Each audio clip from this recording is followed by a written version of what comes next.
नमस्कार, मैं मोहम्मद आसिफ और आप देख रहे हैं SPN9 न्यूज़। राकेश टिकैत हमेशा बीजेपी पे धमकी देते हैं, बीजेपी को लेकर तरह तरह के बयान देते हैं, हर मुद्दों को लेकर जो है हमला करते हैं। लेकिन इन बीच आज देश में एक नया बहस छिड़ा हुआ है। आप जानते हैं सोनिया गांधी स्मृति ईरानी को लेकर, देश की नई राष्ट्रपति द्रौपदी मुर्मू जी बनी हैं उनको लेकर, उस पर राकेश टिकैत का बयान आया है। वो बयान क्या आया है नहीं आया है वो मैं आप दर्शकों को बताऊं, लेकिन उससे पहले ये बता दूं कि राकेश टिकैत जो भारतीय किसान यूनियन के प्रवक्ता और नेता हैं, उनके अध्यक्ष जो नरेश टिकैत साहब हैं, जो बीच में पार्टी उनकी टूट भी गई थी और नए अध्यक्ष बना दिया गया था, इस सब के बीच में उनके भाई नरेश टिकैत साहब का भी बयान आया है। फिर से आंदोलन करने की धमकी दे रहे हैं कि कभी भी हम सड़कों पर आ सकते हैं।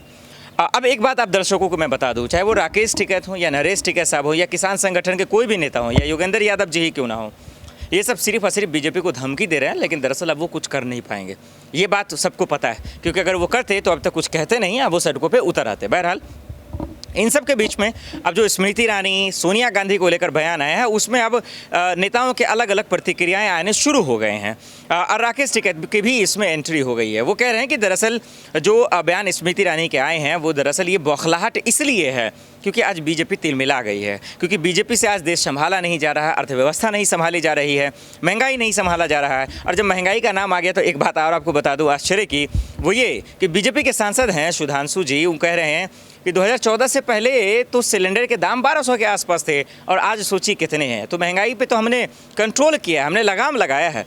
अब इससे ज़्यादा आप हंस नहीं सकते हैं, क्योंकि आप जान सकते हैं कि देश में गलथेथरी करने में आप बीजेपी से जीत नहीं सकते हैं, ये हकीकत है। अर्थव्यवस्था की क्या हाल है ये आप बेहतर जानते हैं। देखना ये होगा कि राकेश टिकैत जो इतना उछल रहे हैं, इतना हमेशा से बयान देते हैं हर मुद्दों को लेकर, क्या बीजेपी उन पर कोई कार्रवाई करेगी? क्या बीजेपी उन पर कोई एक्शन लेगी? ये एक बड़ा सवाल है जो जानना, समझना, बूझना बेहद ही ज़रूरी है। और इसको इसलिए भी जानना ज़रूरी है क्योंकि आज वाकई में संसद में जिस मुद्दे पर बात होनी चाहिए, महंगाई, बेरोजगारी, अर्थव्यवस्था, इन तमाम चीज़ों पर उस पर बात होता नहीं है। स्मृति ईरानी और सोनिया गांधी को लेकर सिर्फ और सिर्फ बवाल मस्त है। देखते हैं कि आगे क्या कुछ होता है। चलिए आज के लिए इतना ही, मुझे दीजिए इजाजत और आप देखते रहें SPN9 न्यूज़। नमस्कार।